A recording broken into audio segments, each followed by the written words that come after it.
వివాహితను హతమార్చి గొయ్యి తీసి పూడ్చిపెట్టిన భర్త అత్త మామ ఆడపడుచు శవాన్ని పూడ్చిన బొందపై కట్టెల పొయ్యి పెట్టి పిండి వంటలు చేసుకున్న కుటుంబ సభ్యులు ఆలస్యంగా వెలుగులోకి వచ్చిన సంఘటన మహబూబాబాద్ పట్టణం సిగ్నల్ కాలనీలోని ఓ ఇంటి ఆవరణలో వివాహితను హతమార్చి గొయ్యి తీసి పూడ్చిపెట్టిన భర్త అత్త మామ ఆడపడుచు పోలీసులకు ఫిర్యాదు చేసిన స్థానికులు పోలీసులు సంఘటన స్థలానికి చేరుకొని పాతిపెట్టిన చోట తవ్వగా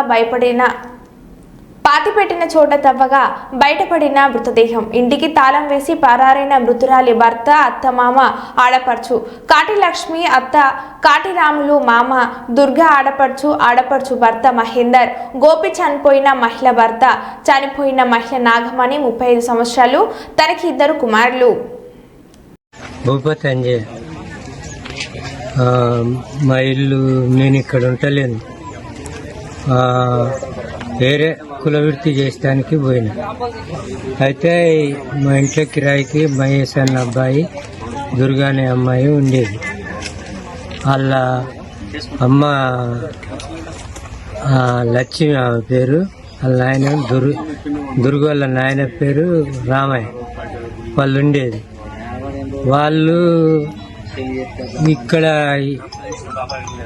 ఈ కాలనీ పెద్ద మనిషి దండం కన్నా ఇట్లా మీ ఇంట్లో వాళ్ళని చంపి పెట్టిర్రు, నువ్వు రావాలని నాకు ఫోన్ చేసిండు.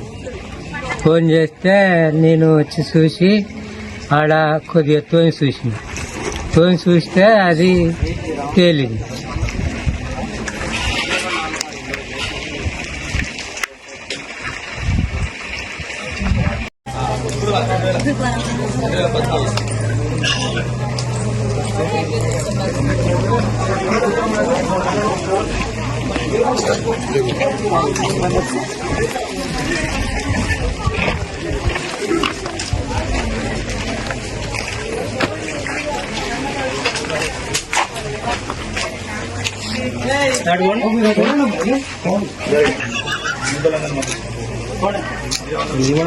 సార్ ఫోటో తీసుకున్నాం.